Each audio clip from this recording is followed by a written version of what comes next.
you, Nicki? Yeah, that sounds great. Well, my name is Nicki from Ingen, Schenau. I am originally Dutch. I live in Amsterdam right now, but I've lived in Tokyo for the past 10 years.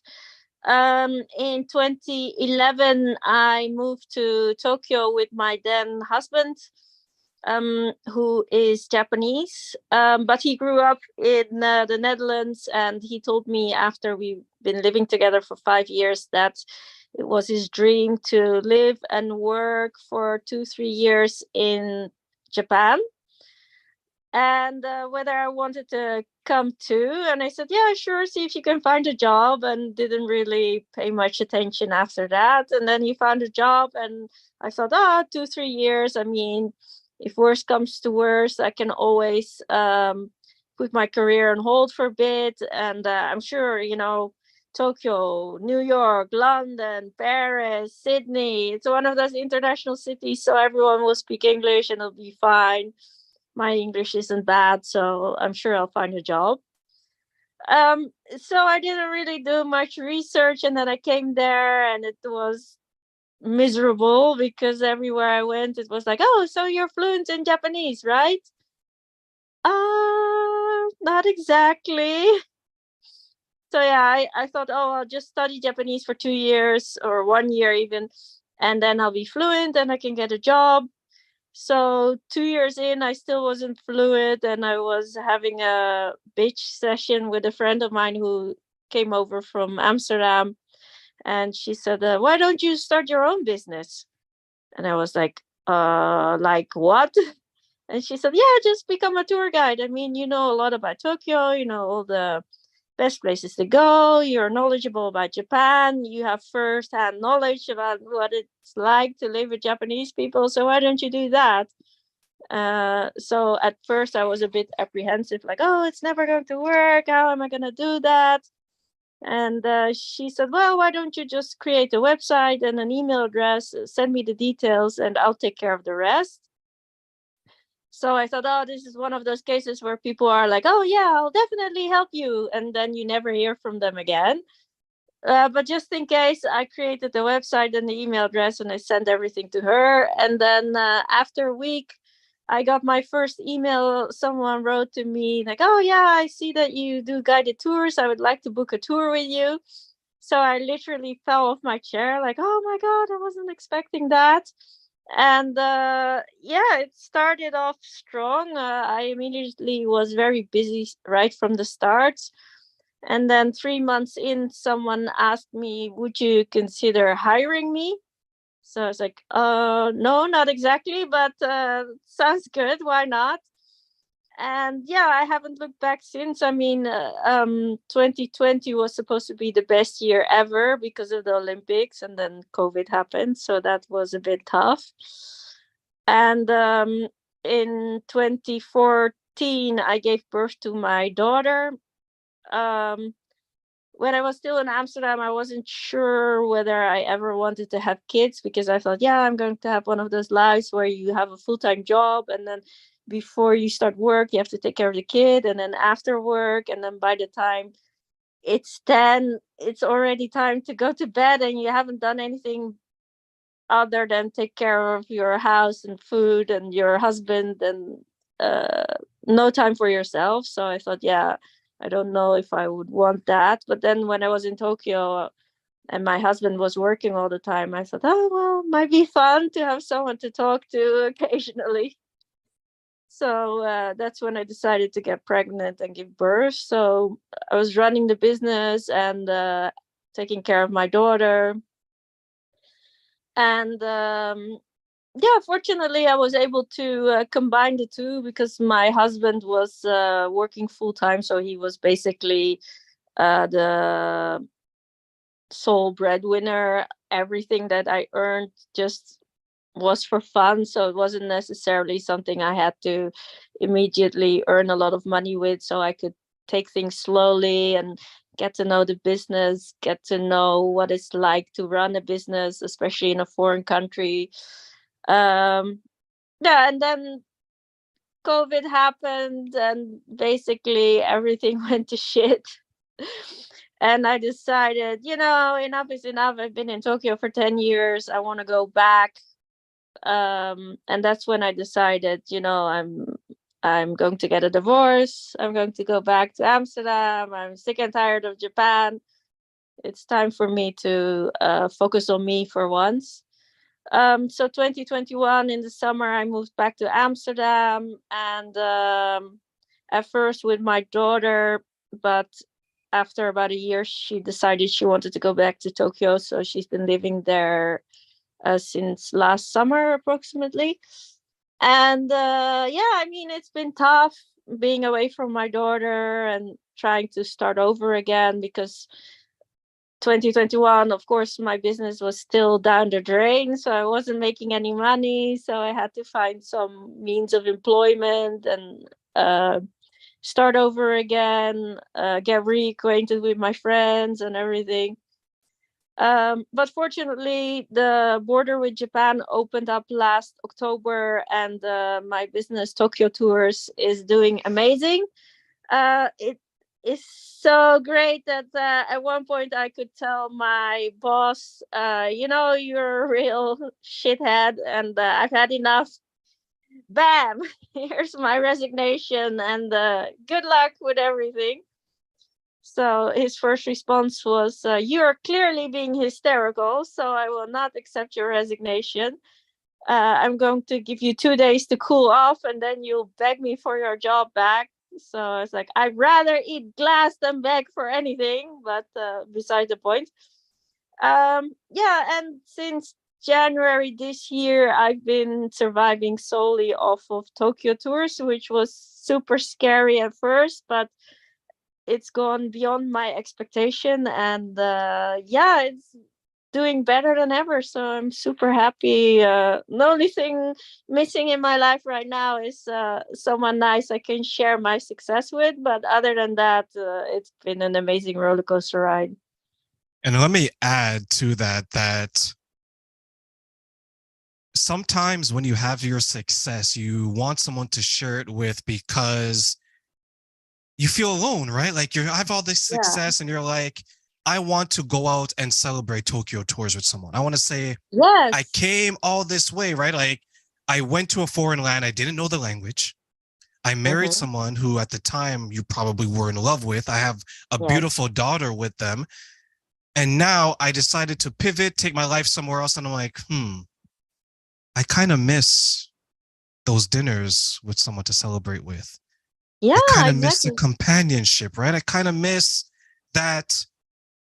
Nicki, you did a good job. Let's give you a hug and let's give you a kiss. And if it goes somewhere else, it goes somewhere else. But Yeah, exactly. when you decided to make that change in your life and you're saying that I want to focus on me, I Yes. want to basically reinvent myself. Was that a Mm-hmm. difficult decision and a difficult journey for you to do?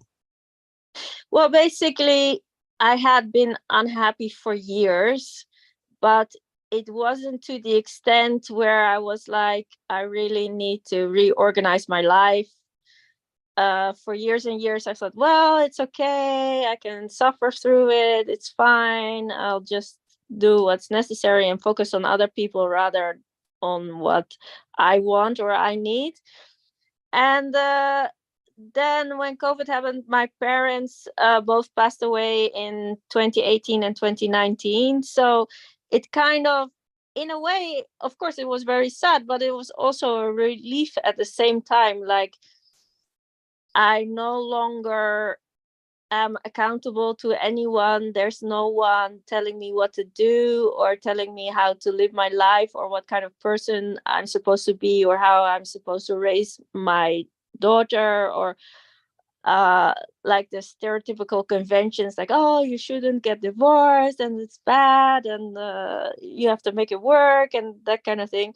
So I felt like, yeah, I there's no one I need to be accountable to anymore except for me. So I was watching a lot of RuPaul's Drag Race at the time, and RuPaul is all about empowering women and men, and like, yeah, don't care about what other people say or what other people do. Just focus on yourself and whatever makes you happy. So I was listening a lot to that, and I thought, fuck it, you're right. It should be about me for a change. So I knew my husband was cheating on me. But at the time I thought, well, he's living his life, I'm living my life, he's not really bothering me, I don't really see him much, so it's fine as long as he pays the bills. And then when COVID happened, he was there all the time driving me insane, so I just needed a reason to get rid of him. So one time he came home drunk and he forgot to lock his phone, so I went through his phone and I took photos of everything that was incriminating. And then the next morning when he woke up, I told him, I don't know where you're going to sleep tonight, but it's not going to be here. So good luck with everything. And see you around. Here's your crap, and just take it and don't come back. So yeah, I mean, he was not used to seeing this side of me. So at first he was trying to push my boundaries and like, oh, I'm sure you're not serious. I'm sure you'll take me back. I'm sure this is not what you want. I'm sure you do not want to jeopardize our marriage because we've been together for 16 years, blah, blah, blah. And then I was like, yeah, it's been like tugging on a dead horse, how we say it in Dutch, for the past couple of years. And I'm done doing all the work. Everything I seem to try isn't working. I'm not happy. You apparently aren't happy either. So maybe it's the best thing for both of us if we just end it here. I'll go back home. At least I'm still at an age where I can start over again and I can start doing something for me and maybe find someone decent. And then you also can have the life that you want, and I'm no longer an impediment to whatever it is you want. So yeah, I there's been some struggles, but I'm making work. So I know for many people, when the relationship ends, they sometimes feel like there isn't someone else that can fill that void that this person has filled, right? Like, yes, you were in a relationship for 16 years, and some people may say, do I really want to go back on the dating market? Because it's a free for all here, right? It's like it's a meat market out here when you're trying to date, because you don't know the person's intentions. You have to get used to someone again. You have to build up that trust.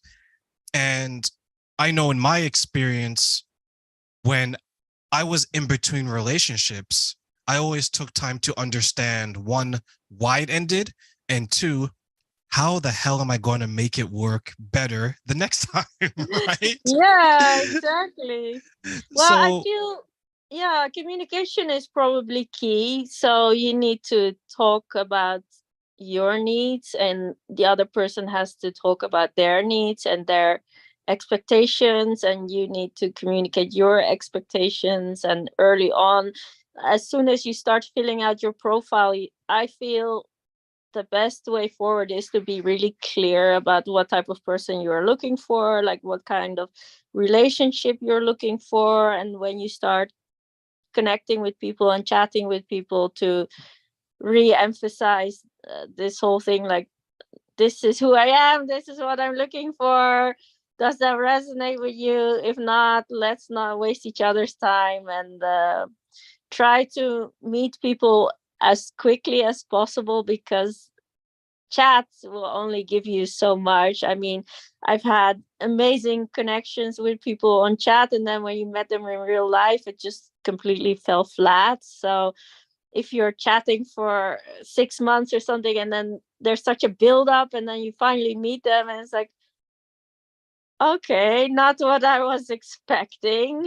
So I prefer to just meet people quickly, get it over with, have a couple of drinks, and then see where it goes. Because especially on the first date, if you are at the starter and you already know, like, oh, this is not really going to work for me, and you have to sit there for another hour trying to hold up the conversation, it's not the best use of your time. So I feel a coffee date is not conducive to romance, so it's too business-like. Then you just go off the list, like, oh, okay, so what do you do for work? Where do you live? And those kind of questions. So that's too much job interview-like.